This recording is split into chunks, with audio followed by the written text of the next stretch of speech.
tidur siang, namanya Qailula. Nah, tadi tuh ceritanya tidur siang. Habis sholat zuhur teh, untung bangun sendiri, denger rekaman sendiri. Jadi tadi kan habis ngajar direkam, kemudian diputer. Nah, ada suara-suara berisik, ternyata suara sendiri. Alhamdulillah bangun.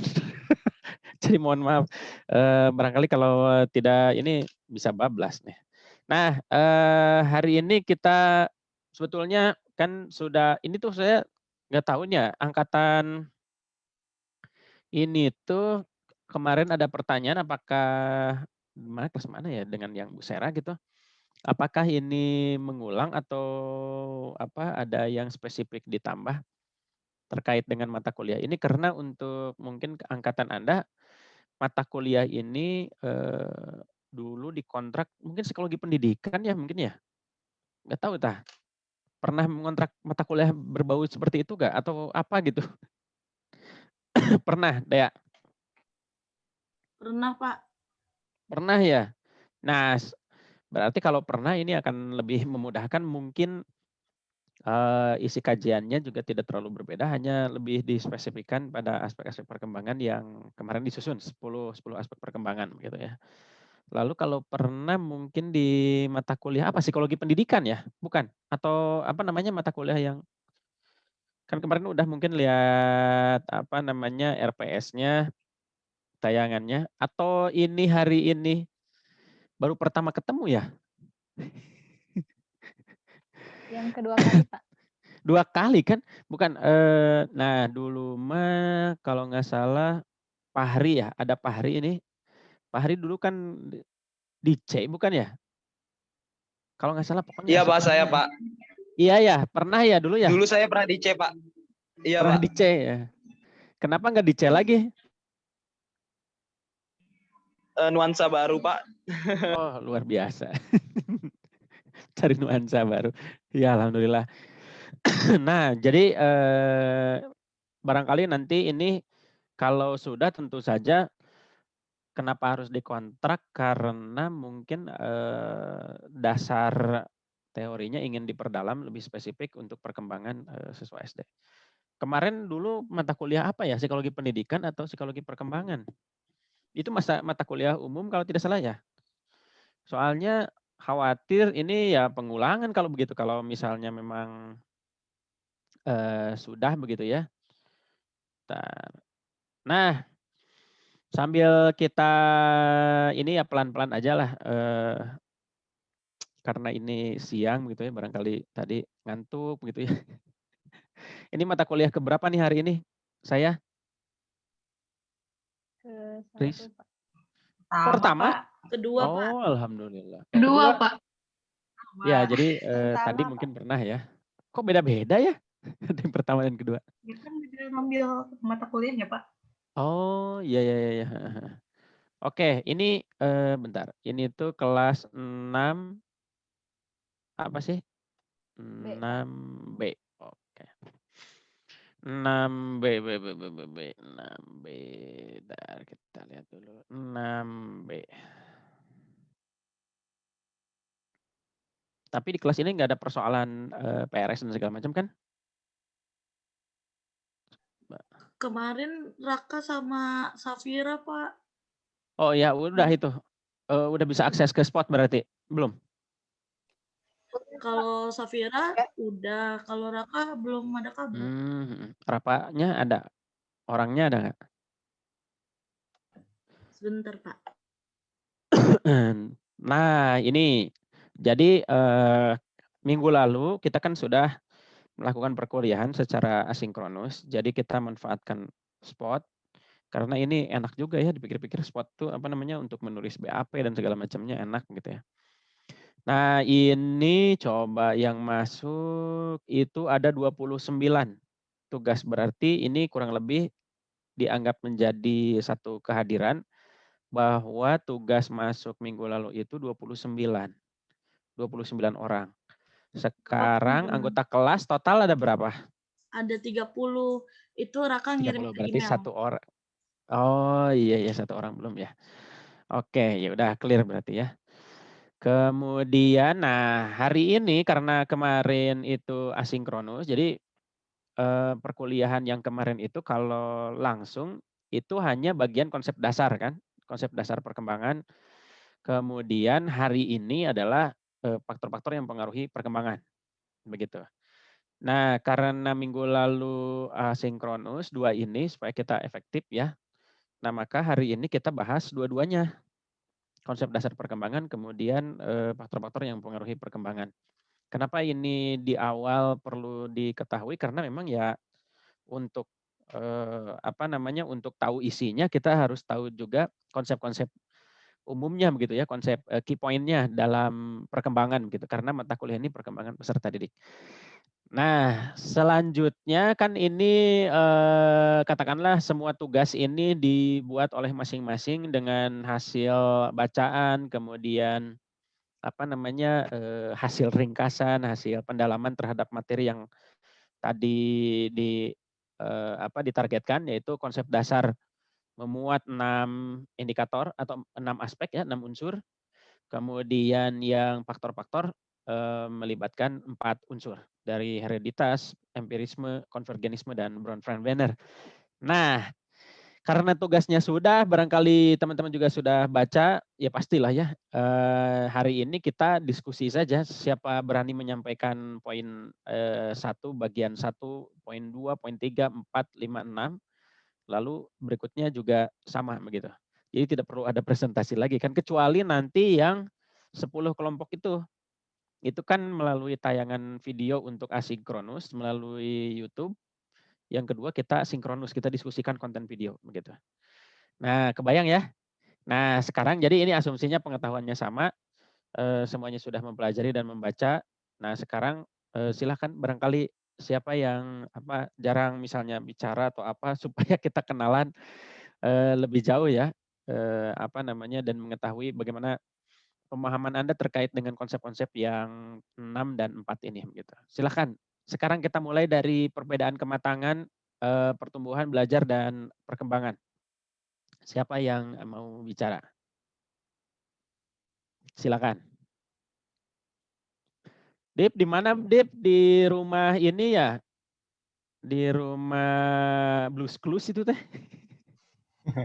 Iya, Pak. Di rumah Blues Clues. Silakan, ada yang mau menyampaikan? Ayo on cam. Oh ya, santai aja nggak Pak? Saya boleh, Pak. Boleh, Dea ya? Silakan, ya. Bismillahirrahmanirrahim. Jadi kemarin resume pertamanya itu kan tentang konsep dasar perkembangan. Nah, Perkembangan, terus saya kan baca-baca gitu ya dari berbagai sumber, ya walaupun nggak banyak-banyak banget, tapi lumayan gitu kan. Nah, terus kemarin dapat kayak satu tabel gitu Pak, yang udah dipisahin masing-masing gitu. Nah, di tabel? Ya, ada tabelnya. Soalnya di-share, bisa share screen nggak? Tunggu bentar Pak. Boleh. Gimana ya? Gimana sih share screen? Bisa nggak? Bentar ya Pak. Ini siapa hostnya teh? Dea ya? Iya, Iya. Dea sendiri. Nih, udah kelihatan belum? Wah, udah. Nah, tabelnya itu cuma ada 3 sih, memang pertumbuhan, perkembangan, dan kematangan. Jadi yang di pertumbuhan itu bersifat kuantitatif, bisa digambarkan dalam bilangan. Sedangkan perkembangan bersifat kualitatif, tidak dapat digambarkan dengan bilangan. Lalu kematangan potensi fisik dan potensi mental, psikologis yang telah dicapai dalam suatu tahap pertumbuhan atau perkembangan. Lalu selanjutnya yang di pertumbuhan itu terlihat dari keadaan fisik, sedangkan perkembangan terlihat dari sifat dan kemampuan. Pertumbuhan memiliki... Kasih contoh ya. Belum, maksudnya belum... ini ada nih Pak di atasnya. Bentar. Nah. Oh, itu ringkasannya ya? Iya.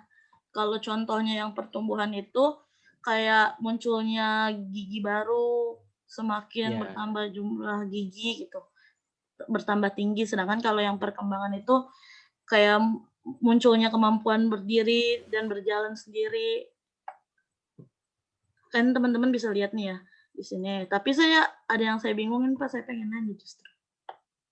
Bentar, pelan-pelan dulu. Di tabelnya bisa di zoom nggak? Oh, di zoom lagi, bentar. Nih lihat ringkasannya ya untuk teman-teman yang lain dan Dea. Pertumbuhan pertama bersifat kuantitatif. Wah, kita sudah sangat traumatik dengan istilah kuantitatif begitu ya terkait mata kuliah evaluasi. Karena segala sesuatunya diangkakan, bisa dijumlahkan, bisa dihitung. Nah, di sini digambarkan dengan bilangan ya wajar karena memang diangkakan, kuantifikasi, pengangkaan gitu ya, pengangkaan atribut. Nah, itu kuantifikasi. Nah, kalau perkembangan itu sifatnya kualitatif nih, kualitatif. Ceritanya tidak dapat digambarkan dengan bilangan, tapi bagi kita yang sudah belajar evaluasi kemarin, sebetulnya semuanya bisa diangkakan kalau mau begitu ya, di asal jelas definisinya dan segala macam. Cuma di sini kalau di dalam konsep perkembangan peserta didik, pertumbuhan itu unsur-unsurnya unsur fisik yang dominan gitu. Seperti tadi gigi tumbuh, apalagi yang tumbuh. Mungkin parts-parts kalau remaja begitu kan ada yang makin jelas menonjol begitu ya atau apa ya bahasanya ya mohon maaf. Ya tumbuh lah ya gitu. Kemudian ya di situ tinggi badan dan seterusnya. Nah, itu dominannya memang fisik. Yang berikutnya kalau perkembangan itu kaitannya dengan fungsi-fungsi yang tadi kalau misalnya kaki tumbuh sempurna misalnya seimbang, keseimbangan itu fungsi-fungsi kaki, fungsi tangan, ada motorik kasar, motorik halus. Itu sifat dan kemampuan dari keadaan fisik itu berfungsi dengan baik. Itu perkembangan. Nah, kalau pertumbuhan memiliki batasan usia, misalnya tumbuh tinggi ke atas, nggak tahu Dipa nih, apakah masih akan tumbuh ke atas begitu? Tapi setiap orang itu ada apa namanya batasannya perkembangan ke atasnya itu, kecuali ke samping kan, secara tumbuh itu ke atas bukan ke samping. Tapi kalau ke samping mungkin lebih luas begitu ya. Nah, tapi itu ada batasannya, batas meningginya sampai kapan, kemudian batas kemampuan apa ya, kalau kemampuan terkait dengan organ seksual misalnya kalau perempuan itu perempuan 40 misalnya ya. Kalau laki-laki unlimited mungkin ya. Nah, itu ada batasan, itu contoh ada batasan, batasan usia tertentu. Nah, kalau perkembangan tidak terbatas oleh usia, maksudnya kadang-kadang posisinya naik, kemudian fungsinya mengalami penurunan, decline, menurun, tetapi itu juga artinya bahwa tetap berkembang walaupun berkembangnya mendeklinasi turun. Gitu, kebayang ya? Ada perkembangan, tapi kalau pertumbuhan ya udah segitu gigi susu kalau habis semuanya udah habis ganti dengan gigi yang baru ada bentuk baru. Nah, kemudian kalau yang berikutnya pertumbuhan bersifat irreversible itu ini ya tidak dapat kembali itu misalnya kan ada teman-teman ada yang menemukan konsep cepalocaudal dengan proximal distal selain yang dia temukan ini? Ah, cepalocaudal itu ada di Diva nemu? Iya, nemu. Nah, itu perkembangan ini ya. Perkembangan fisik nanti buat teman-teman coba nanti setelah yang bawah apa namanya nanti saya tunjukkan. Yang berikutnya adalah bersifat reversible, bisa kembali misalnya kemampuan tertentu pada apa namanya pada anak, sifat-sifat tertentu pada anak secara kualitatif itu bisa jadi muncul pada orang dewasa begitu karena terjadi deklinasi kembali. Ya memang ada ayatnya kan nanti kita akan dibuat menjadi pikun, dibuat perilakunya seperti anak-anak kecil gitu. Sensitif seperti anak kecil dan seterusnya. Menua itu. Nah, yang berikutnya dipengaruhi pembelahan sel tubuh ya karena memang sangat physically ya, Dea ya. Kemudian kalau perkembangan dipengaruhi pengalaman. Nah, jadi pengalaman ini sendiri seharusnya ini ada hubungannya dengan belajar. Nah, pengalaman yang direncanakan itu disebut belajar. Nah, tetapi kalau pertumbuhan itu tanpa belajar nanti juga sel berkembang, menua, tidak direncanakan. Kebayang ya? Nah, lalu satu konsep yang berikutnya adalah kematangan. Kematangan itu potensi fisik dan mental psikologis yang telah dicapai dalam satu tahap pertumbuhan perkembangan. Jadi kalau, wah ini harus diilustrasikan nih. Ke bawah ada lagi ya, coba. Apa namanya lembar berikutnya. Oke, nanti itu masuk ke ciri. Oke, stop share dulu, ke atas dulu. Itu sekarang saya akan menjelaskan tentang kesesuaian tadi ya, pencapaian tugas perkembangan. Jadi begini nih, konsep sederhananya ya. Mohon maaf ini kalau tulisannya kurang bagus. Bentar. Sudah kelihatan ada kotak-kotak? Ya. Sudah, Pak. Tadi satu dulu ya. Tadi itu terkait dengan pertumbuhan fisik ada konsep yang namanya apa? Tadi teh apa, Dip? Yang turun dari kepala tuh namanya apa sih? Oh iya. Cepalokaudal. Itu dari kepala turun ke bawah gitu ya. Jadi manusia itu tubuhnya itu katanya dari kepala dulu kan begini nih kayak udang gitu. Iya kan? Dari kepala ini ada tulang seperti ini, ada ekornya segala macam. Nah, ini juga memang teori pertumbuhan fisik itu dari kepala dulu namanya cepalokaudal. Nah, nanti itu ke samping ke tangan terus ke kaki gitu. Nah, kayak ayam. Nah, gitu ya. Nah, ini namanya kalau dari tengah ke luar itu namanya proximal distal. Benar nggak, Dip? Betul, Proximo Pak. distal. Oh, proximo distal. Nah, gitu. Jadi ada dua, cepalocaudal dan proximo distal. Gitu. Nah, ini secara fisik.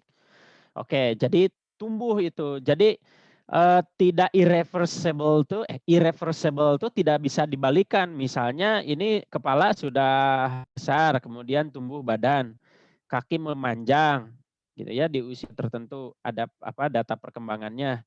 Tidak mungkin di beberapa minggu kemudian kaki itu balik lagi gitu, kembali jadi pendek misalnya, kaki kiri mau pendek dulu sebentar, atau kaki kanan balik lagi. Jadi tidak lol gitu gimana ya? Pokoknya tumbuh irreversible, tidak bisa kembali.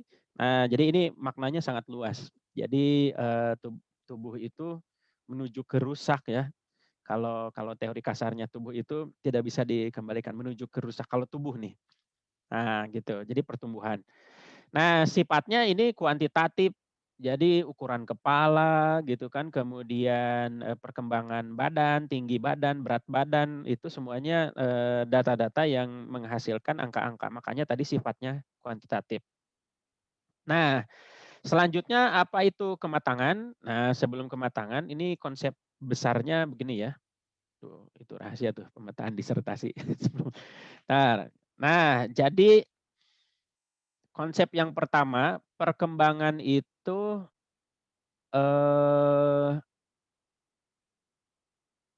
berlangsung sepanjang hayat.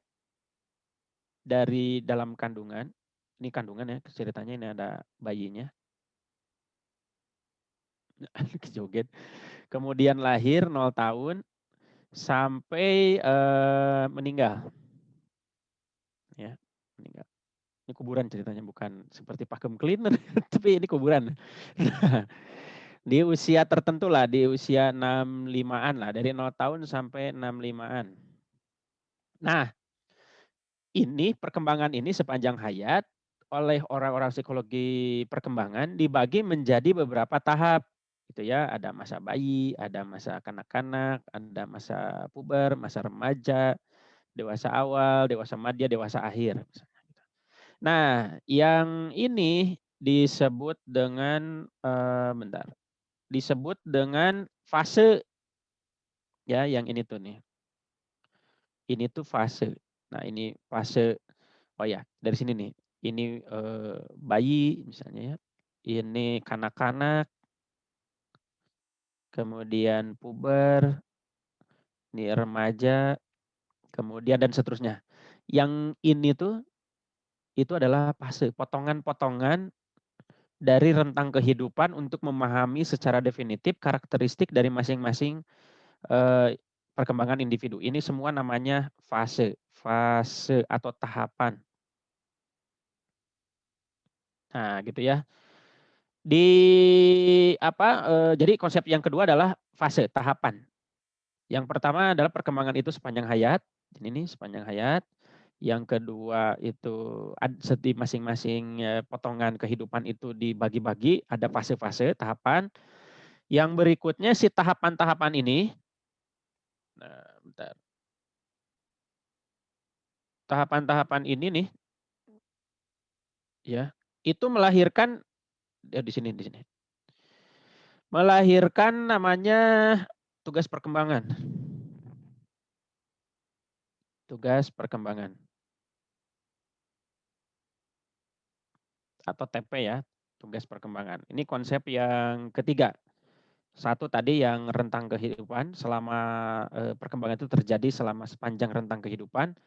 Yang kedua ada fase-fasenya, di masing-masing fase ada tugas perkembangan. Nah, kemudian konsep yang berikutnya ada aspek. Bentar. Pakai ini ya. Ada mainan baru, Dip. Tapi nggak jelas. Ini nurutan Bu Andin. Bu Andin beli apa tuh? Tapi nggak tahu dipakai atau enggak tuh. Ya buat coret-coretan lah. Nah, yang berikutnya ada aspek. Ada istilah aspek.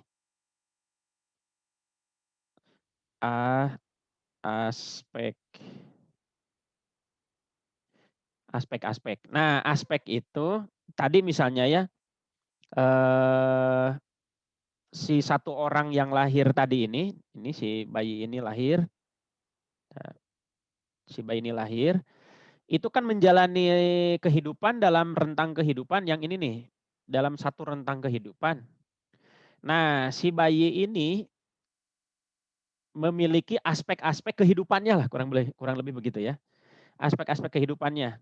Aspek kehidupannya itu ada yang 10 kemarin, tapi bisa lebih banyak lagi.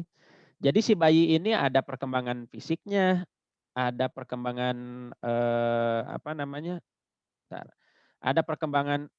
ada perkembangan fisiknya, ada perkembangan kognitifnya, ada perkembangan religiusnya, ada perkembangan spiritualnya, ada perkembangan karirnya. Jadi dalam diri satu orang itu banyak aspek begitu. Kebayang nggak? Karisma kebayang ya. Jadi semua orang itu punya aspek-aspek kehidupan, aspek perkembangan. Yang aspek-aspek itu selama rentang kehidupan ada fase-fasenya. Di setiap fasenya ada tugas-tugas perkembangannya. Contoh, satu misalnya kognitif nih. Kognitif itu salah satu aspek di dalam diri manusia nih. Ada kognitif. Di dalam perkembangan kognitif itu ada, kalau PAC ya, ada ada operasional konkret, ada formal operasional, ada apa gitu satu lagi saya lupa, sampai ke abstrak. Nah, jadi itu adalah perkembangan. Perkembangan per fase, per tahap, di dalam tahap perkembangannya ada tugas perkembangan. Nah, ketika tugas perkembangan atau TP-TP ini tercapai, ini masuk ke tabel yang DA itu ya. Ketika TP-TP itu tercapai, sesuai dengan usianya, maka nanti akan memperoleh istilah yang disebut dengan kematangan. Kematangan. Nah, kata kuncinya matang. Matang itu artinya siap gitu ya. Jadi siap nanti kalau ada pertanyaan misalnya dari Dipa ke Dea, ya kamu udah siap nikah belum? Itu bisa diganti, ya kamu udah matang belum? Nah, kebayang nggak? Nah, matang di sini yang pertanyaan barusan itu rata-rata bisa dijawab dengan berbagai aspek kan. Maka dia bisa bertanya, matang apa nih? Nah, gitu. Kalau fisik sih oke ya, kan gitu. Aku siap. Aku siap dibuahi kasarnya ya begitu ya, mohon maaf ya. Tapi kalau dari sisi emosi, maksud saya ini aspek perkembangan fisiknya dia, aspek perkembangan emosinya, kayaknya aku masih labil deh. Oke. Kalau dari sisi pekerjaan kayaknya, nah maksudnya dari sisi karir, aku masih belum jelas deh. Gitu. Nah ini menunjukkan bahwa matangnya itu bisa dari aspek fisik, emosi, karir, mungkin aku juga dari sisi spiritual aku belum siap deh. Aku merasa belum dekat dengan Tuhan, gitu ya. Nah, jadi ini aspek spiritual misalnya, spiritual. Nah, aspek-aspek ini ada di dalam satu orang yang tadi ini nih si orang ini, nah ini nih bayi atau di dalam satu orang di diri Dea nih, gitu ya. Pakai H ya, Dea. Jadi Dea itu memiliki aspek-aspek yang banyak seperti ini. Kebayang ya? Jadi ada berapa konsep tuh? Bentar. Satu konsep bahwa agak delay nih. Perkembangan sepanjang hayat, terjadi sepanjang hayat. Yang ini yang pertama, panjang nih. Yang kedua, konsep bahwa di dalam rentang kehidupan itu ada fase-fasenya. Ini yang kedua, konsep yang kedua, fase.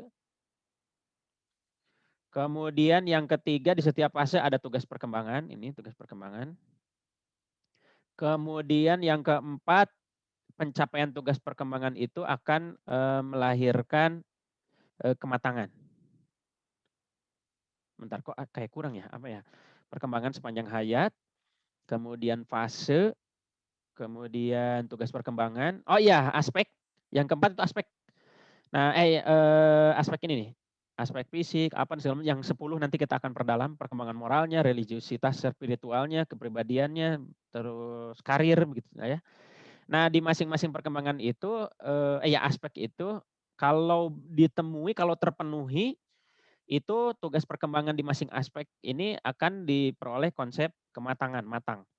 Jadi nanti akan ada matang sebagai anak, karena tuntutan tugas perkembangannya anak-anak seperti itu. Matang sebagai puber, matang sebagai dewasa awal, misalnya matang sebagai di usia dewasa itu ada tuntutan tugas perkembangan melangsungkan pernikahan misalnya, untuk melangsungkan berkembang biak. Nah, di usia ini, di usia sensitif itu tugas perkembangan akan menjadi dominan, dituntut begitu ya untuk terjadi pada diri orang. Misalnya ini contoh nih di sini.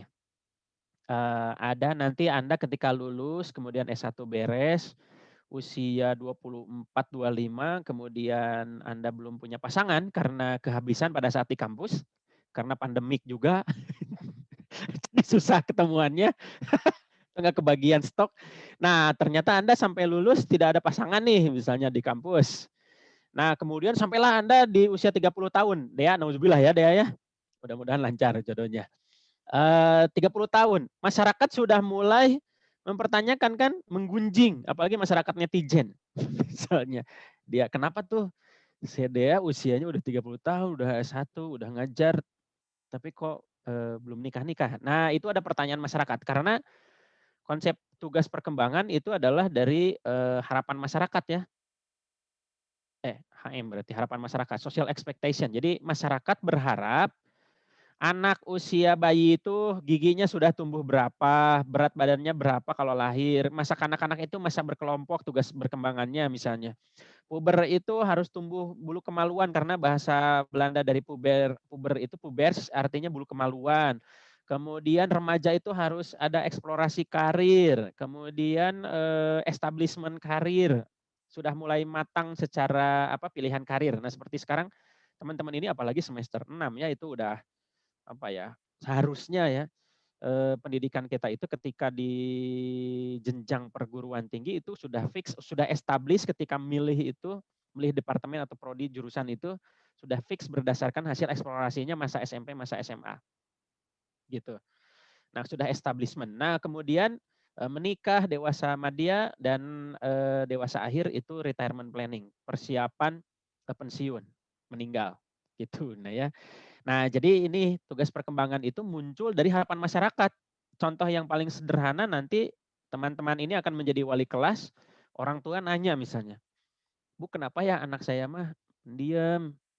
Nah, pertanyaan itu kalimat barusan, dalam bentuk pertanyaan barusan adalah pertanyaan harapan dari orang tua itu adalah si anaknya itu di usia tersebut misalnya harusnya berkelompok, tidak pendiam gitu. Kebayang nggak?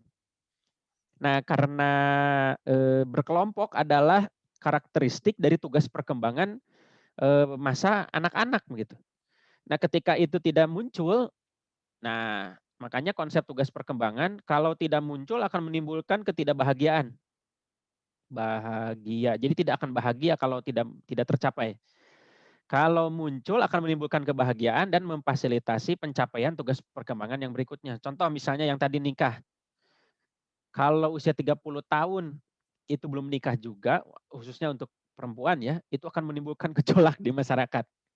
Tetangga membicarakan apa segala macam, disodor-sodorin, nah segala macam. Nah, kalau tidak tercapai juga akan menimbulkan ketidakbahagiaan dan menyulitkan pencapaian tugas berikutnya. Misalnya punya anak, berperan sebagai ibu atau ayah itu tidak akan terjadi. Tugas perkembangan sebagai ayah, ibu tidak akan terjadi. Mungkin sebagai kakek, nenek itu tidak akan terjadi kalau contoh kasarnya di pernikahan itu tidak terjadi.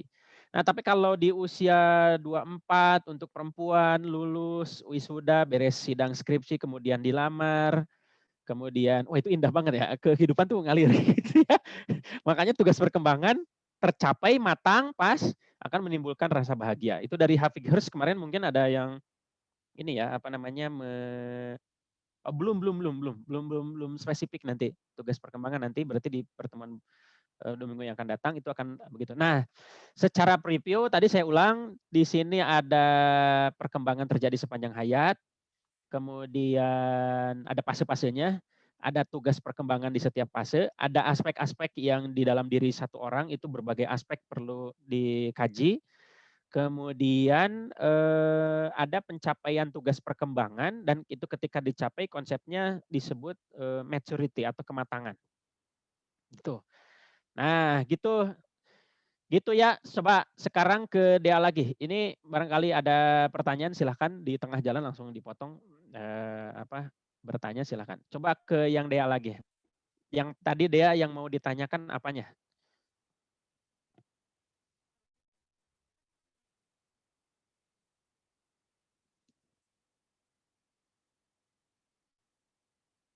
Nah, di sini yang tidak ada itu adalah belajar. Belajar itu pengalaman yang direncanakan. Tetapi apakah pengalaman belajar itu harus mengalami diri sendiri atau tidak? Menurut Dea.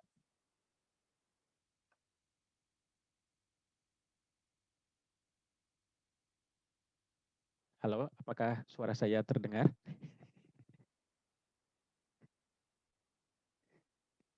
Halo ya. Nah loh, kok hilang lagi?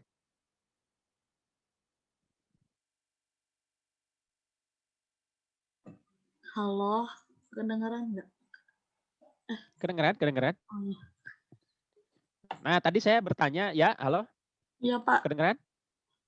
Kan di situ perkembangan dipengaruhi pengalaman. Di sini tabel ini yang tidak ada memang belajar, bahwa belajar itu identik dengan pengalaman yang disadari, direncanakan. Nah, pertanyaannya apakah karena konsepnya pengalaman, apakah individu harus mengalami sendiri dalam proses pembelajaran atau tidak?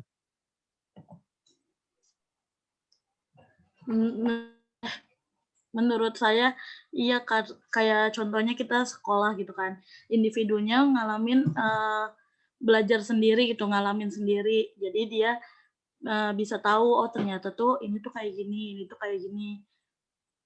Terus nanti dia menunjukkan perubahan perilaku. Benar nggak gitu? Nah, pengalaman ini, oh itu ada di paragraf atas ya, yang di-share belajar merupakan Ya, akibat adanya interaksi stimulus respon. Ini sangat behavioristik definisi ini. Stimulus respon kan itu dari aliran behavioristik. Kemudian sebetulnya pengalamannya itu bisa dari pengalaman orang lain kalau belajar. Tidak harus kita mengalami sakit hati atau mengalami apapun yang membuat kita berkembang begitu ya. Tetapi bisa belajar dari pengalaman orang lain, bisa dari buku apa segala macam. Kuncinya belajar itu nanti terkait dengan unsur-unsur yang berubah, ada perubahan perilaku. Perubahan perilaku itu pasti ada yang berubah dari sisi pengetahuan, kemudian dari sikap dan tindakan. Perilaku itu melibatkan 3 unsur itu. Ya sebagaimana kita ketahui kalau di dalam kurikulum ada pengetahuannya, ada sikapnya, ada keterampilannya gitu. Itu semua hasil belajar. Nah, apakah belajar harus dialami sendiri? Tidak harus. Bisa melalui buku, bisa melalui pengalaman orang lain. Gitu. Ya, ini kalau untuk belajar. Nah, barangkali ini tidak ada di bagian yang tabel tadi ya, Dea ya. Oke, nah sekarang apa yang mau ditanyakan oleh Dea? Atau ada yang mau ditambahkan oleh teman-teman terkait yang tadi sudah disampaikan? Enggak Pak, tadi udah Bapak sampaikan yang tadi di bagian ngejelasin tabel, jadi nggak jadi nanya. Oh iya, maafkan. Makasih Pak. Sama-sama. Oke, silakan yang lain barangkali mau menambahkan. Oh ya, tadi itu bicara tentang perbedaan kematangan, pertumbuhan, belajar, dan perkembangan. Lalu ada 5 konsep kunci, yaitu tadi ada sepanjang hayat, perkembangan itu masing-masing ada fase-fase, udah berarti ya. Coba stop share. Ya, nah saya share ininya, apa namanya, tuntutan kurikulumnya. Perbedaan kematangan sudah, ciri-ciri dengan sendirinya akan ada, tapi kalau ada yang mau mengemukakan pendapat, kira-kira dari hasil temuannya, saya tidak paham misalnya dari ciri-ciri perkembangan. Kemudian prinsip perkembangan tadi salah satunya, jadi perkembangan itu kenapa dipilih sebagai frase atau kata pada mata kuliah perkembangan peserta didik di SD, karena perkembangan itu melingkupi keseluruhan konsep. Dari mulai kematangan ada di dalam perkembangan, pertumbuhan ada di dalam perkembangan, belajar ada di dalam perkembangan juga. Nah, kesininya maka dari nomor 2, ciri perkembangan, prinsip perkembangan, fase tadi, tahapan-tahapan perkembangan, aspek-aspek perkembangan, dan tugas perkembangan. Itu ada semua di situ. Kebayang ya? Di sini yang muncul Diva, Karisma, sama Dea nih. Di layar ketika ini di-share. Nah, sekarang kalau ini sudah selesai, ya barangkali referensinya beragam, tapi kalau ada pertanyaan dari referensi yang ditemukan sendiri tidak bisa dipahami, tentu saja ketika sekarang diskusi dan bertanya, itu pasti harapannya teman-teman sudah googling dan susah juga memahami kata-kata yang Anda temukan dalam membuat resume begitu ya. Silakan ditanyakan. Nah, sekarang kita masuk yang kedua nih. Faktor-faktor yang mempengaruhi perkembangan. Ini ada 4. Barangkali siapa yang mau bersedia menyampaikan? Silakan.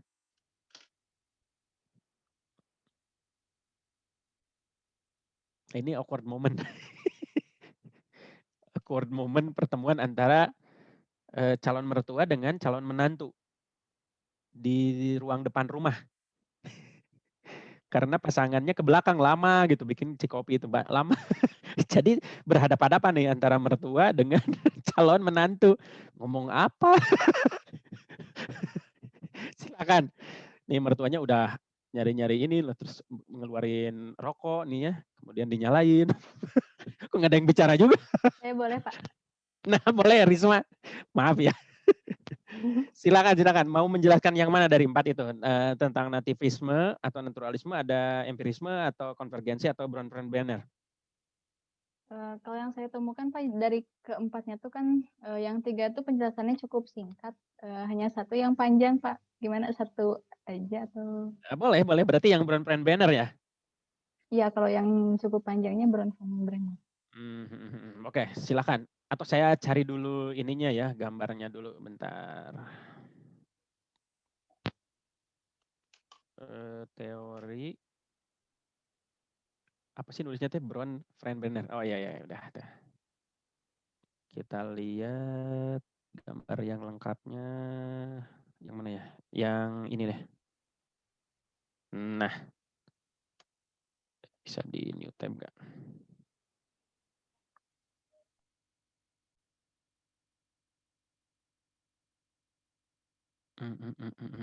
Nah, ini.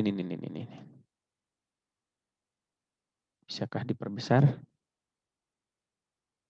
Waduh, kok malah keluar kemana-mana?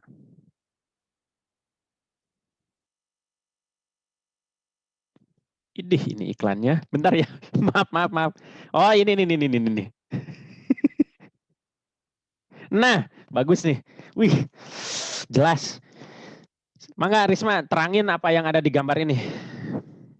Ya, bismillah. Jadi untuk teori Bronfenbrenner ini disebut juga dengan teori ekologi perkembangan. Pada teori ini memandang bahwa perkembangan manusia itu dipengaruhi oleh konteks lingkungan, di mana terdapat hubungan timbal balik antara individu dengan lingkungannya. Nah, adapun interaksinya itu, hubungan timbal baliknya itu terjadi dalam beberapa sistem gitu. Bisa dilihat dalam gambar ini juga yang paling tengah itu ada. Jadi kalau misalkan penjelasan yang saya dapatkan itu, bentar ya. Udah kelihatan nggak, Risma? Belum, sudah Pak. Sudah, oke. Silakan dilanjutkan. Ya, jadi memandang dari 3 sistem lingkungan. Yang pertama itu ada 3 ya? Dari 3 sistem? Yang dijelaskan di sini. Nggak apa-apa, silakan. Jadi yang pertama itu ada mikrosistem. Mikrosistem itu di mana lingkungan individu tinggal gitu. Jadi yang paling sering berinteraksi dengan individu tersebut meliputi dengan keluarga, keluarga individu, kemudian teman sebayanya, sekolah, kemudian lingkungan tempat tinggalnya. Dan pada sistem yang ini itu individu kan berinteraksi secara langsung dengan agen sosial yang ada di sana seperti orang tua, teman, dan guru. Kemudian dijelaskan juga bahwa dalam proses interaksi di sini, individu tersebut berinteraksi secara aktif gitu. Jadi ikut membentuk dan membangun settingnya gitu, setting dalam sistem tersebut. Kemudian ini masih membicarakan mikro? Iya Pak, masih membicarakan mikrosistem. Kemudian dijelaskan juga bahwa di mikrosistem ini yang paling penting juga itu ada di subsistem keluarga, karena ini menentukan dan berpengaruh besar dalam membentuk karakter anak. Kemudian yang kedua ada ekosistem ke atas. Exo. Ekosistem. Ini sistem yang kayak sosial Korea yang itu XO ya. Betul, beda lagi ya. Ini exo. Ekosistem apa tuh? Sistem sosial yang lebih besar di mana anak itu tidak terlibat interaksi secara langsung, tetapi berpengaruh terhadap perkembangan karakter anak. Subsistemnya itu terdiri dari lingkungan tempat kerja orang tua, kemudian kenalan saudara. Kan kalau tadi family-nya itu masih yang satu rumah, misalnya adik, kakak, orang tua gitu. Kalau ini lebih ke keluarga besar gitu, ada saudara, sepupu gitu. Kemudian lingkungan tempat kerja orang tua juga dan seperti itu. Kemudian yang ketiga ada makrosistem. Ini lapisan terluar dari lingkungan anak tersebut. Subsistemnya itu terdiri dari ideologi negara, pemerintah, tradisi, agama, hukum, adat istiadat, budaya, dan lain sebagainya. Sudah Pak, seperti itu. Nah, ini ada 2 konsep lagi yang belum tersampaikan, yaitu kronosistem sama mesosistem. Ada yang bisa menambahkan Karisma? Enggak? Terima kasih ya Riz ya. Tapi di sini di gambar ini yang lengkap ini dari McGraw-Hill Companies ini, Bronfenbrenner mengemukakan 2 konsep tambahan, yaitu kronosistem dan mesosistem. Ada yang menemukan resume tentang 2 konsep ini? Mesosistem sama. Halo? Siapa barusan apa? Halo? Iya, halo. Iya. Anissa, Pak. Anissa, di mana Anissa? Ini kayak penyiar radio. Soalnya nggak kelihatan. Bapak mau sebelumnya izin off kamera karena Oh, kalau on pantesan. tuh Iya, nggak iya, iya. stabil ya, nggak Nggak stabil apa-apa. jaringannya. Ini tadi hasil capture-nya kelihatan kan yang kuat sinyalnya nih ada 3 orang, ada Dipa, Karisma sama Dea nih. Mejeng aja di. Tadinya saya berharap Iya. ada variasi nih. Tapi nggak apa-apa. Siapa? Nisa? Iya. Opcam berarti ya? Silakan. Iya. Kalau untuk yang meso itu kan tadi yang sebelumnya yang mikrosistem sudah dijelaskan oleh Karisma gitu. Jadi ada keluarga, ada sekolah dan lain sebagainya. Ini Nah, sekolah, jadi teman sebaya meso gitu ya. ini ya. Nah, jadi di meso ini lebih ke interaksi di antara si mikrosistem tadi gitu. Jadi ada timbal balik antara kehidupan si anak ini di lingkungan sekolah dan lingkungan keluarga misalnya gitu. Ya, ya gitu. Masih Kalau di dalam dari mikro itu ya? ya, jadi masih Hmm. terkait ya masih terkait gitu. Jadi apa yang ada di mesosistem itu adalah apa? Jadi yang ada di mesosistem ini tuh Oh, adalah meso. apa yang ada di mikrosistem gitu. Apa yang ada di dalam mikrosistem Ya, saling jadi terkait. interaksi antara misalnya antara Oh, iya, iya, sekolah iya. dengan keluarga Paham, misalnya paham, kayak paham. gitu. Nah, itu diwakili oleh ini ya, Nis ya, gambarnya nih ada apa namanya ini? Ada tanda panah yang melingkar di seluruh sistem yang tadi disebutkan. Ini church group itu maksudnya grup pengajian, bukan grup pengajian di gereja, maksudnya church group karena ini teorinya dari Brenner ya. Nah, kemudian ini teman sebaya, ini neighborhood play area, jadi tempat bermain di wilayah di depan, misalnya saya di rumah ada tempat main, misalnya anak-anak gitu ya, halaman rumah. Kemudian health service itu posyandu lah ya kalau di kita. Sekolah, nah ini berinteraksi tadi oleh Nisa tambahkan, ini tandanya ada ini memang betul. Nah sekarang pertanyaannya, ini meso itu dalam bahasa Yunaninya, meso itu pertengahan, makanya ada ini nih. Ada interaksi juga antara ekso dengan mikro yang barusan dijelaskan itu di dalam antar komponen mikro saja, tapi sebetulnya di sini menurut Brenner ada hubungan antara ekso, ini wilayah ekso dengan wilayah mikro. Maksudnya apa? Ada yang bisa menjelaskan nggak dengan contoh? Nisa, mau lagi nggak? Atau yang lain, silakan. Saya mungkin Pak, boleh? Gimana, Dip? Iya dong, harus Ya, lagi ya, Pak. nampil di sini. Lebah. Ya, mungkin menurut Dipa saja ya Pak. Mungkin hubungannya itu kayak di sini kan yang di mikronya itu ada family, terus yang di exo-nya itu ada friends of family. Jadi kayak apa ya, saling membantu satu sama lain gitu. Jadi lingkungan di exo membantu, lingkungan dari mikro juga membantu gitu. Jadi saling membutuhkan satu sama lain gitu, bukan? Betul, tapi coba definisikan membantu itu seperti apa? Membantu kayak misalkan gimana ya?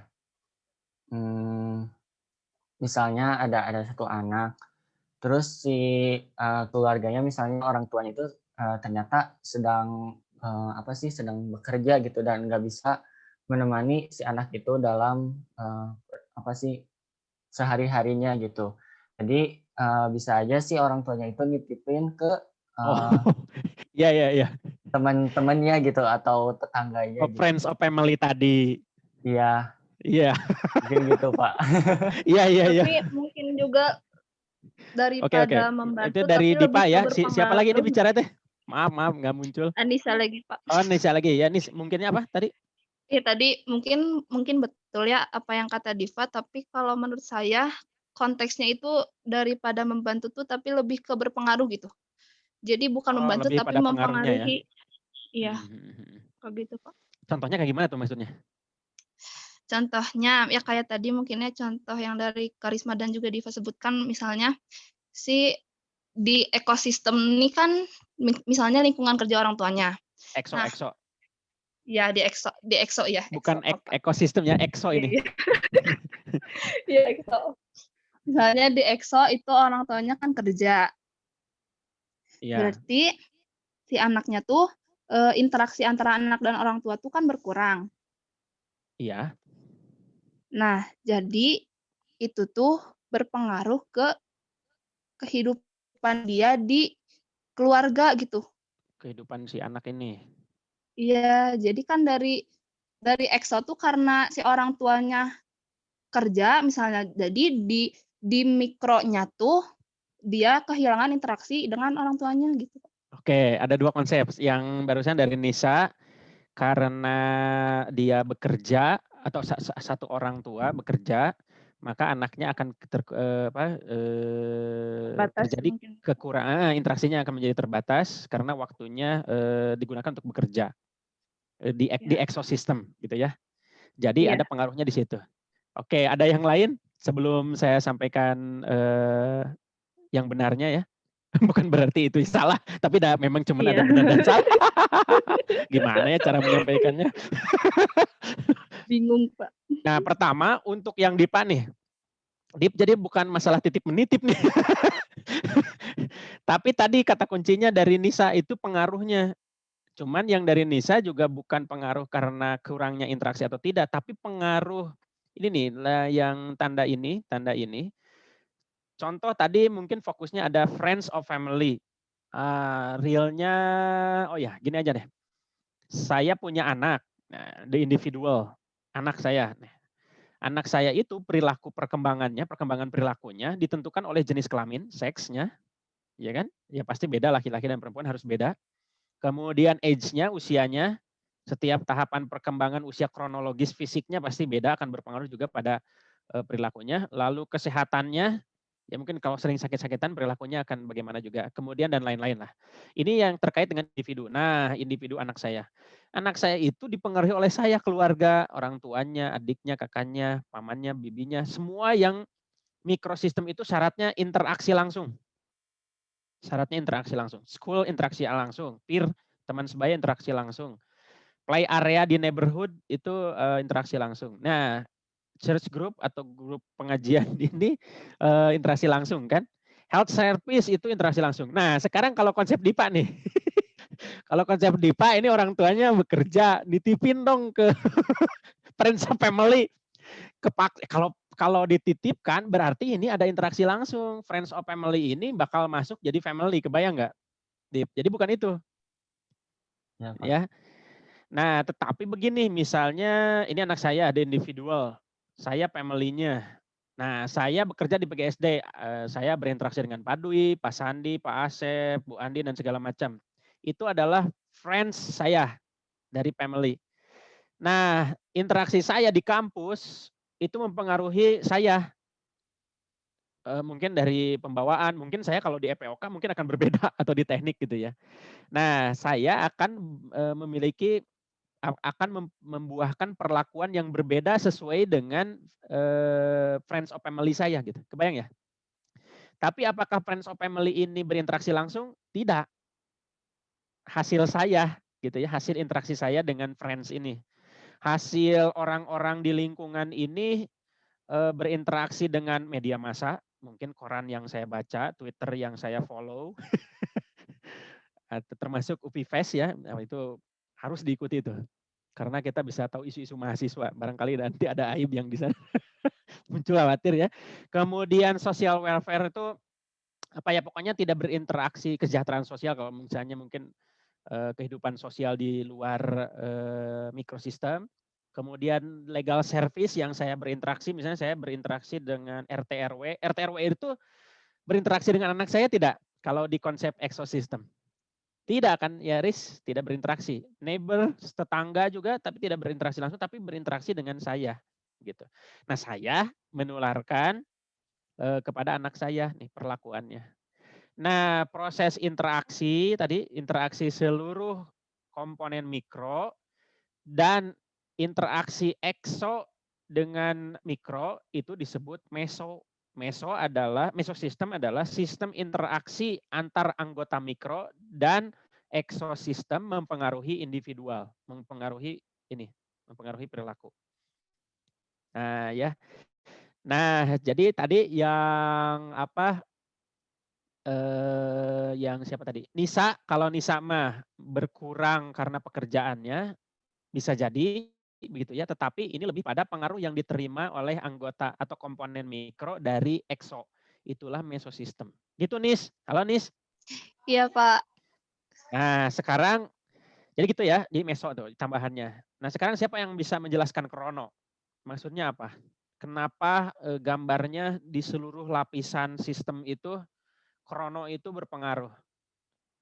Ada yang punya logika gak dari gambar ini aja untuk menjelaskan ini atau ada hasil resume terkait gambar ini? Silakan. Dea menghilang, bobo siang, terus apa lagi? Boleh Pak mencoba Pak? Gimana Dip? Ya, kalau menurut Rifama, kalau kronosistem ini tuh lebih kepada apa ya, mungkin dasar yang mempengaruhi dari mikrosistem, mesosistem, eksosistem, dan makrosistem gitu. Jadi ketika misalnya kronosistemnya berubah dengan seiring berjalannya waktu, maka dari keempat sistem yang tadi pun bisa berubah. Mungkin gitu Pak. Jadi lebih kepada yang berperan penting gitu dalam 4 sistem tadi itu, yaitu kronosistem. Ya, krono itu sendiri apa coba Dip? Nggak tahu Pak. Ada kronometer, ada kronologis. Itu tuh terkait dengan waktu. Oh iya, Jadi waktu. krono itu waktu. Nah, di sini ada keterangan sebetulnya ya, time. Ada di sini nih time. Jadi perilaku di seluruh 4 sistem dari mulai makrosistem, eksosistem, mesos dan mikrosistem itu mempengaruhi anak individual ini itu tergantung juga sosiohistorical kondisi sosiohistoris. Nah, sekarang gini. Saya misalnya kemarin sempat main misalnya ke Borma, bawa anak yang ketiga tuh, usianya 4 tahun sekarang. Nah, di situ di Borma itu ada polis line, bukan polis line, garis yang jangan dimainin tuh gara-gara ada COVID, takut corona. Nah, saya mikir, ini anak saya nggak sempat main tuh. Dulu sempat beberapa ketika usianya 3 tahun kurang, saya pernah bawa main di sana dan untuk pertama kalinya saya informasi nih, berhasil mengambil boneka yang menggunakan itu teh Adip. Masukin koin, itu berhasil dan itu sangat membahagiakan seumur hidup. Nah, setelah itu corona datang. Nah, waktu pandemik itu kan ada range of time ya, sosiohistorikal. Jadi ada kondisi historis terkait dengan waktu yang mengubah social events. Jadi mengubah peristiwa sosial atau mengubah peristiwa baik mulai dari lingkungan mikro berubah perilakunya. Lingkungan ekso berubah perilakunya. Kemudian di lingkungan makro juga berubah kan. Nah, itu adalah time tadi waktu. Itu disebut dengan kronosistem. Itu melingkupi semuanya. Tapi betul tadi yang disampaikan ke Dipa itu berpengaruh pada seluruh lapisan sistem yang 4 tadi. Nah, penekanannya pada krono. Nanti perubahan zaman itu, yang perubahan zaman kan perubahan waktu, zaman itu adalah waktu. Nah, itulah juga yang akan memberikan perubahan besar terhadap individu, mulai dari lingkungan terkecilnya mikro, meso, interaksi dengan eksosistem, kemudian makrosistem. Siapa presidennya, kulturnya, tempat tinggalnya itu akan dipengaruhi oleh krono, begitu. Nah, sekarang ini berarti udah selesai ya. Ada yang mau ditanyakan dulu nggak tentang Bronfenbrenner? Yang lain.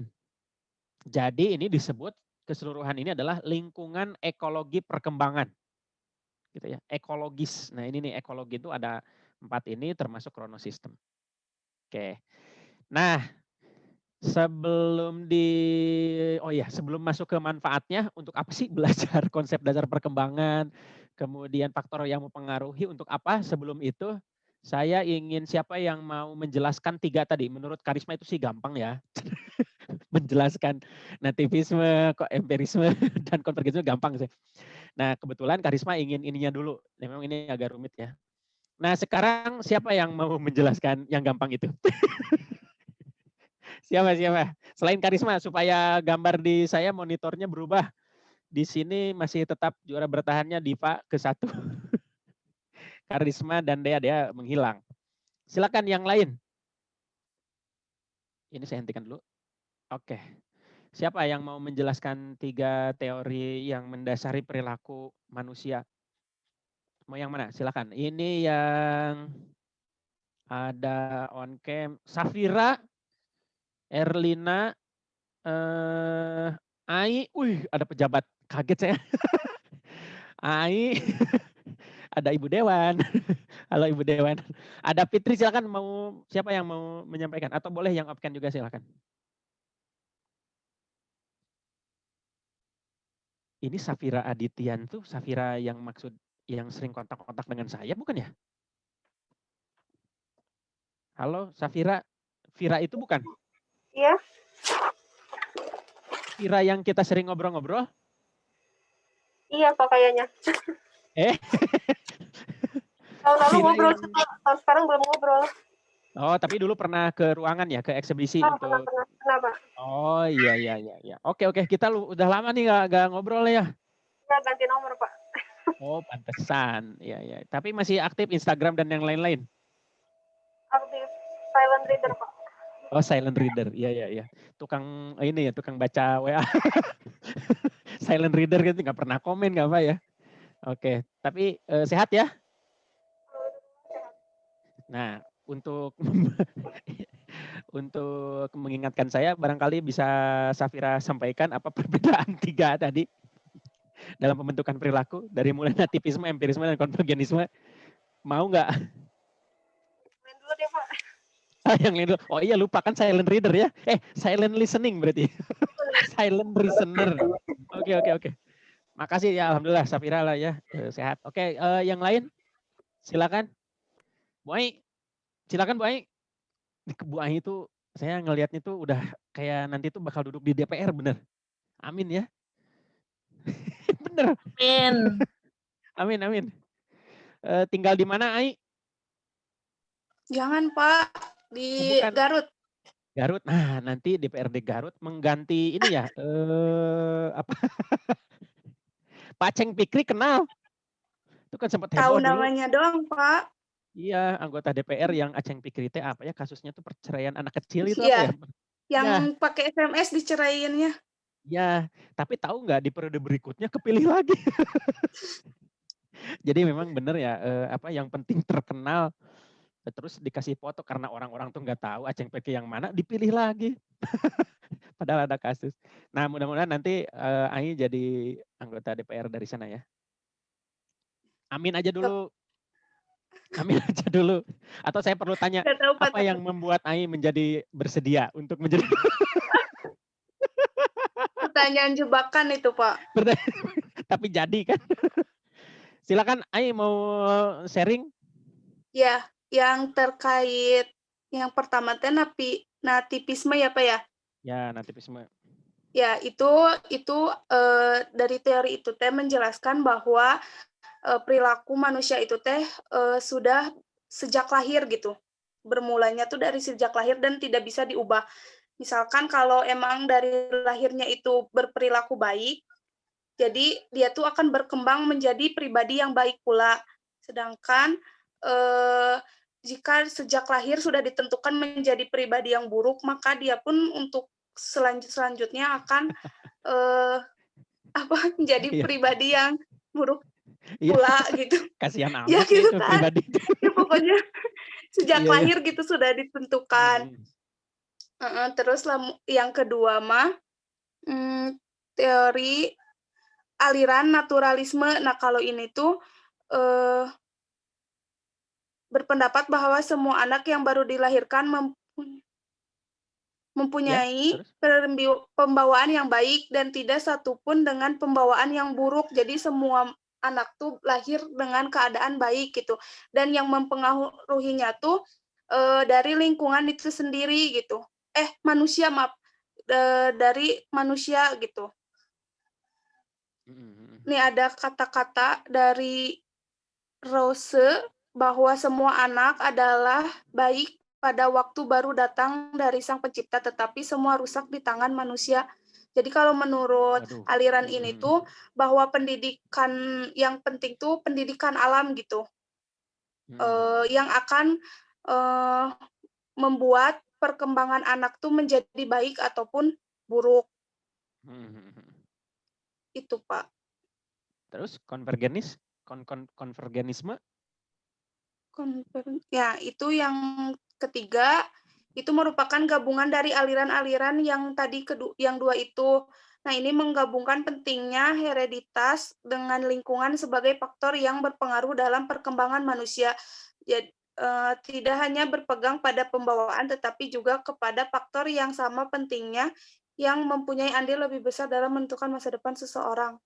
Jadi pertumbuhan tuh emang apa namanya? Perkembangan. Perkembangannya tuh berfaktor pada dari sejak lahir dan juga nanti di lingkungannya sendiri gitu. Oh iya, oke. Makasih ya, Ai, nanti kita tunggu keputusannya. Kayak pemaparan. Pemaparan visi misi, aduh inget kemarin. Oke, nah saya share dulu ya sebentar nih. Ini agak sensitif soalnya bahasanya. Nah, kita masuk ke sini dulu. Di dalam, nggak tahu nih referensi AI kayak dari mana, tetapi terminologi baik versus buruk dari hereditas, nativisme dengan empirisme berbeda ya, sebetulnya tidak dominan menggunakan kata baik buruk, tapi lebih pada potensi. Nah, potensi perilaku nih, potensi perilaku. Nah, maksudnya gimana? Potensi perilaku ini itu kalau yang yang pertama nativisme. Natif itu kalau native speaker itu penduduk asli ya. Jadi aslinya tuh natif, di sana natif tuh turunan gitu ya. Nah, jadi kalau nativisme karena ada isme ya, itu potensi anak itu gara-gara turunannya. Nah, kasihan sekali kalau menggunakan terminologi atau kata baik dan buruk gitu. Misalnya, saya dilahirkan dari yang baik-baik. Wah, itu sangat bersyukur sekali kalau aliran nativisme karena tadi kalimat A-nya adalah kalau dilahirkan baik akan baik selamanya. Tapi maksudnya pasti itu pada potensinya ya. Pada potensi ini nih, potensi dimiliki oleh si anak. Jadi perilaku yang ada nih itu gara-gara potensi yang diperoleh dari turunannya. Gitu. Ini sama nativisme. Dia meyakini bahwa perilaku anak atau individu secara keseluruhan itu gara-gara turunannya. Kalau kita ini nasab. Ya, nasab ya. Misalnya ini ada yang muncul ini sekarang Ai, wah Dipa masih itu urutan pertama nih. Kemudian ketiga Safira. Nah, Safira misalnya, itu kan ada bin atau binti ya, Safira Adityansah bin siapa gitu. Nah, itu nasab. Nah, itu potensi. Jadi bakat, kemampuan, kapasitas intelektual dan unsur yang ada di diri anak itu secara potensial itu diperoleh dari turunannya, itu nativisme. Lain dengan empirisme. Kalau empirisme, nah ini nih, nggak muncul ya, bentar. Kalau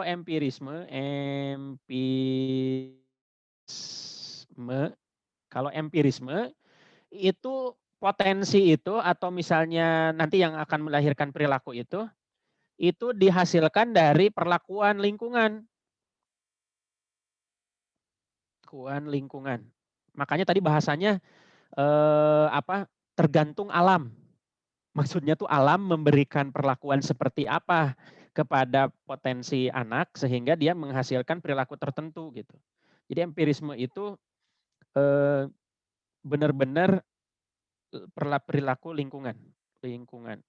Jadi dia itu kan konsepnya dari John Locke ya. Barangkali ada yang meresume John Locke, ada yang menulis tokoh namanya John Locke yang mengemukakan tabula rasa.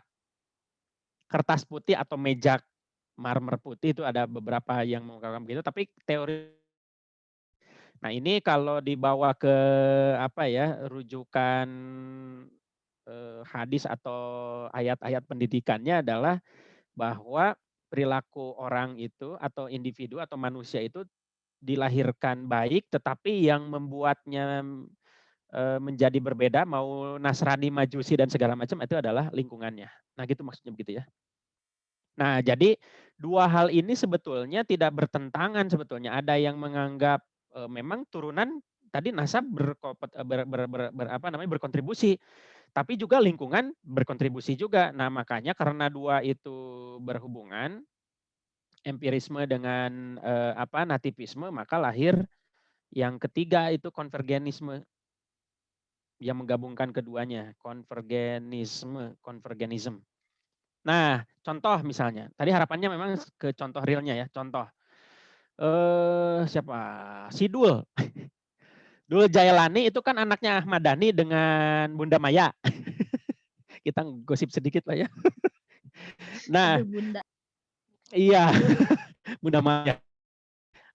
Maya dengan Dhani kan mereka musisi, punya potensi ini nih, potensi musik, potensi seni yang kuat. Nah, si Dul itu pasti perilakunya identiknya dengan kalau berdasarkan nativisme itu udah pasti si Dul itu pasti akan jago musik juga dan memang iya kan. Nah, tetapi kalau menurut empirisme potensi itu tidak akan keluar jadi perilaku ahli musik misalnya ya seni kalau tidak memperoleh perlakuan lingkungan. Nah, ini empirisme itu turunannya nanti melahirkan aliran behaviorisme. Behaviorisme itu menyatakan bahwa perilaku itu akan muncul gara-gara stimulus. Kalau stimulusnya konsisten, maka perilaku yang dimunculkan akan menetap. Gitu. Behaviorisme ini nih. Makanya orang behaviorisme ada kalimat terkenal tuh, berikan kami bayi, Anda mau pesan bayi itu dijadikan hakim, dokter, apapun kami bisa. Karena dia berpegang teguh pada perlakuan lingkungan. Kalau perlakuan lingkungannya tepat, maka yang diinginkan, perilaku yang diinginkan itu bisa kita capai. Gitu. Nah, tapi beda dengan nanti bisa begitu kalau tidak ada potensi turunannya gitu. Kalau empirisme bisa, tapi memang kadang-kadang butuh waktu dan pendekatan yang tepat gitu. Nah, kata konvergenisme daripada ribut, udah begini aja. Potensi turunan nativisme itu akan memudahkan empirisme memperlakukan. Contoh, musik lah biar dilanjutkan. Si Dul itu bawa potensi musik tuh dari orang tuanya secara natif gitu ya. Tapi bayangkan kalau si Dul itu ketika lahir besoknya langsung dibuang ke sawah misalnya di Garut. Dititipkan ke petani misalnya ya. Nah, nanti kan si Dul itu mau belajar gimana? Itu sebagai bukti bahwa empirisme dia sombongnya di sana gitu ya. Nah, tidak akan muncul si turunnya pada si Dul itu. Gitu ya. Karena tanpa perlakuan. Nah, oleh karena itu perlakuan itu tetap penting. Sehingga potensi bertemu dengan perlakuan akan menghasilkan perilaku yang diharapkan secara lebih cepat. Nah, sekarang pertanyaannya, apakah yang tidak memiliki turunan seni apa segala macam bisa memiliki kemampuan seni? Kata konvergenisme bisa, tetapi butuh waktu yang lama. Begitu. Karena perlakuannya akan butuh effort, akan butuh usaha. Nah, makanya untuk menentukan seorang anak itu berbakat pada bidang tertentu, lihat saja kecepatan dia belajar. Misalnya gini nih, Anda punya anak, kemudian Anda ingin dia, misalnya kayak si Dul, kok jadi si Dul terus ya, tapi memang mudah ya. Kasih ke anak Anda itu gitar, yuk diajar gitar. Ternyata susah sekali, udah berarti karena membutuhkan waktu yang lama, itu berarti anak tidak berbakat di sana, tidak ada turunan gitu. Kebayang nggak? Tetapi menurut empirisme bisa terus kalau dilakukan terus-menerus, secara behaviorisme kan itu terus-menerus ya, perlakukan konsisten supaya ini belajar gitarnya lebih giat lagi, kasih reward. Misalnya kan behaviorisme itu terkenal dua itu ya, reward sama punishment, hadiah sama hukuman. Nanti kalau ayah ngelihat kamu udah lancar main gitarnya, ayah kasih reward. Tapi kalau kamu belajarnya lama dan segala macam, ayah kasih hukuman. Stres kan anaknya. Nah, tapi lama-kelamaan anak itu akan menjadi bisa. Itu namanya talented. Jadi berbakat karena hasil latihan. Talent ya. Tapi kalau berbakat gara-gara turunan disebutnya gifted.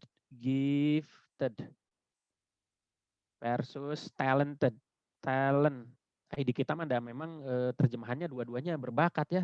Talent sama gifted sama terjemahannya. Tetapi kalau gifted itu pemberian dari turunannya. Kalau talented itu hasil latihan. Nah, konvergenisme menegaskan yang penting dua-duanya belajar. Kalau yang gifted sudah ada modal belajarnya akan semakin cepat. Kalau yang talented tidak perlu putus asa mempelajari sesuatu karena dalam pendekatan tertentu perilaku itu akan muncul juga karena belajar, ada perlakuan gitu.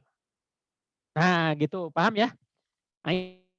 Baik buruk kehidupannya, tetapi potensinya kasihan sekali kalau aduh aku di lingkungan yang buruk, aku aku lahir dari keluarga pemabuk apa segala macam, maka kehidupanku Iya, akan Bu. buruk. Ya ampun, makanya kok serem banget pas baca teh. Nah, itu tuh bagus. Atau aku yang salah tafsir atau gimana, karena pas baca juga kayak gitu. Ya. Nah, makanya bagus ini. Dulu saya S3 mata kuliah Profesor Sunario kerangka pikir disertasi, ada ujiannya begini ketika ujian. Oke, ujiannya tidak ada kertas, soal dan segala macam. Silahkan Anda pikirkan tentang bimbingan dan konseling, Anda pertanyakan di dalam pikiran lalu jawab sendiri gitu. Jadi nanti kalau teman-teman yang lain meresume kemudian menemukan referensi agak aneh, tanyakan nanti supaya ada internal dialog ya, internal dialog. Mengkomunikasikan apa yang tidak kita ketahui, kemudian kita searching. Nah, pertemuan kita ini adalah puncak. Kalau hasil searching teman-teman tidak ditemukan, maka kita diskusi. Gitu ya, ya. Dan teman-teman yang lain nanti ini pembelajaran itu penting supaya pembelajarannya nanti mencapai kemandirian dalam belajar. Oke. Nah, jadi gitu. Nah, sekarang untuk apa sih tahu faktor-faktor yang mempengaruhi belajar rumit tentang konsep Bronfenbrenner, nativisme, konvergenisme, empirisme, kemudian tadi konsep dasar perkembangan, kira-kira ada yang bisa ini nggak menyampaikan nggak terkait dengan anak-anak SD apa sih manfaatnya? Terakhir. Saya apa mau? Siapa? Oh ya, Kira silakan. Untuk apa belajar itu tuh terhadap anak nih ya? Silakan. Jadi dari tadi yang kita pelajari, menurut saya cakupan penelitian dari perkembangan ini lebih kepada anak normal ya. Jadi kita punya suatu kriteria ketika anak ini harus diperlakukan seperti anak normal pada umumnya dan yang mungkin berkebutuhan khusus. Jadi ini penting sekali teman-teman buat mengetahui apakah anak ini pada usia segini sudah mampu seperti yang dijelaskan di tugas perkembangan atau belum, gitu. Terus juga bisa mengidentifikasi kalau misalkan ternyata belum melewati tugas perkembangan atau masih kekurangan, berarti anak ini mempunyai masalah gitu. Jadi ya ini menjadi landasannya.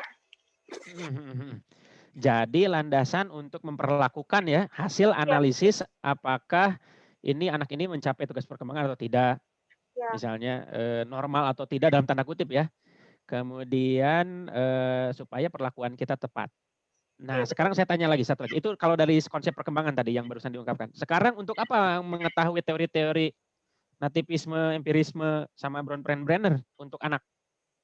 Itu untuk mematahkan stigma masyarakat sih, Pak. Karena banyak orang yang ya.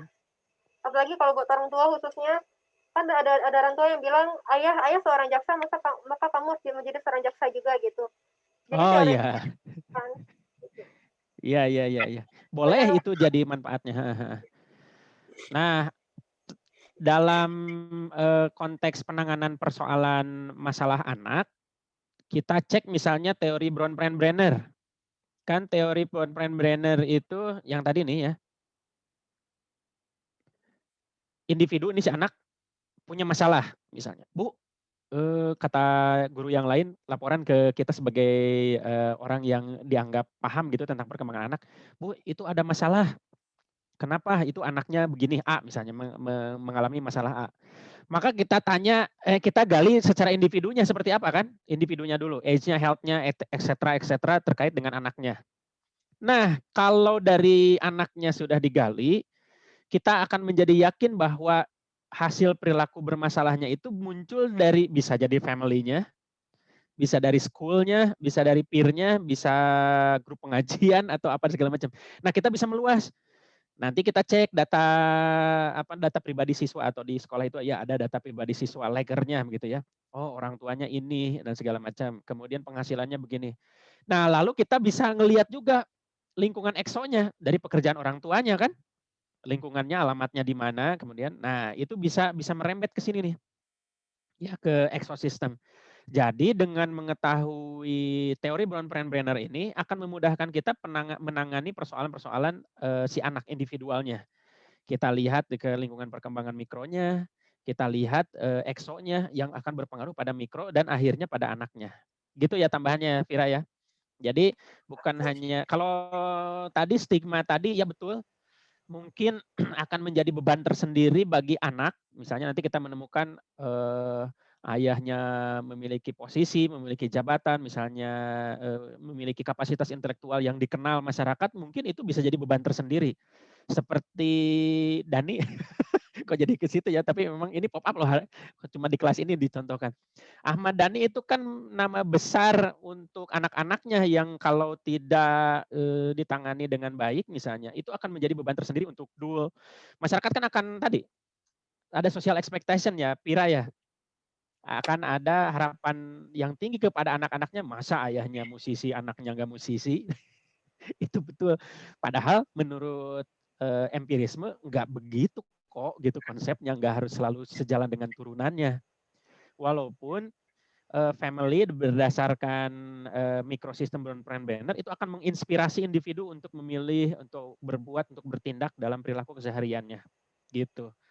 Oke, alhamdulillah sudah terwakili oleh Safira. Mudah-mudahan yang lain juga memperoleh pemahaman yang tepat terkait dengan pemahaman betapa pentingnya kita memahami konsep perkembangan, kemudian faktor-faktor yang mempengaruhi perkembangan. Selain tadi yang dua yang utama, itu adalah untuk mengidentifikasi nih anak posisinya di mana nih, tugas perkembangannya, aspeknya mana yang belum seimbang. Yang kedua adalah untuk memperlakukan dengan tepat. Kalau kita paham melakukan identifikasi dengan tepat, maka dijamin ya bukan berarti jaminan 100%, tetapi setidak-tidaknya dengan memiliki pemahaman dan hasil identifikasi yang baik. Tuh adiknya Dea tuh. Ada muncul tuh. Itu akan mudah memperlakukan. Kenapa dimatiin ya? Apa dikenalin? Nah, jadi akan mudah memperlakukan gitu. Nah, jadi harapannya ini juga menjadi mata kuliah ini harapannya menjadi bahan untuk merefleksi diri ya. Merefleksi diri dalam pengertian kita belajar konsep perkembangannya tidak langsung ke SD, tapi perkembangan tadi yang rentang kehidupan. Nanti perkembangan moral misalnya, kita bukan hanya membahas prakonvensional, tapi nanti bagaimana perkembangan di ujungnya. Karena kemampuan untuk mengidentifikasi sejak awal, manfaat dari mata kuliah ini adalah untuk meramalkan. Bukan mistis ya, maksudnya, wah kalau perlakuannya begini barangkali di masa yang akan datang akan begini-begini, sehingga kita bisa melakukan antisipasi. Atau ketika bertemu masalah di masa yang akan datang misalnya, sekarang misalnya, wah saya dulu saya menghadapi masalah ini berperilaku seperti ini karena dulunya begitu, bisa kita mundur ke belakang seperti apa perlakuannya. Nah, saya kira itu. Terima kasih yang sudah berpartisipasi, Vira, siapa tadi, Diva, Nisa yang opcam nggak apa-apa, Dea, dan adiknya Karisma, dan yang lain barangkali nanti minggu depan, 2 minggu yang akan datang kita akan diskusi lagi seperti ini. Jadi begitu ya perkuliahan kita. Mudah-mudahan apa yang diresumekan, kalau niatnya untuk mengetahui bukan hanya menyelesaikan tugas, ya bisa memperoleh sesuatu dari bacaan yang sudah Anda buat sebagai resume. Dan pertemuan ini mudah-mudahan kita bisa langsungkan kembali 2 minggu yang akan datang. Saya kira itu untuk pertemuan kali ini. Terima kasih 255, tadi memang agak terlambat juga. Akhir kata, atau ada pertanyaan terakhir? Tidak ada? Kalau tidak ada, terima kasih atas kolaborasi. Nah, ini muncul, Endah kemana wae, Endah? Udah beres bobonya ya, baru dinyalakan. Atau emang harus ada foto ini? Itu terserah Dea lah sebagai PJ. Saya kira dari saya cukup. Assalamualaikum warahmatullahi wabarakatuh. Waalaikumsalam. Terima kasih banyak Pak. Sama-sama. Dea, ini rekamannya akan lari ke Dea. Kalau misalnya teman-teman sepakat mau atau sudah punya YouTube kelas, hasilnya silakan aja diupload. Saya tidak keberatan, gitu ya. Silakan. Saya pamit ya. Ini hostnya Dea, saya pamit duluan. Mangga semuanya. Iya Pak, terima kasih Pak.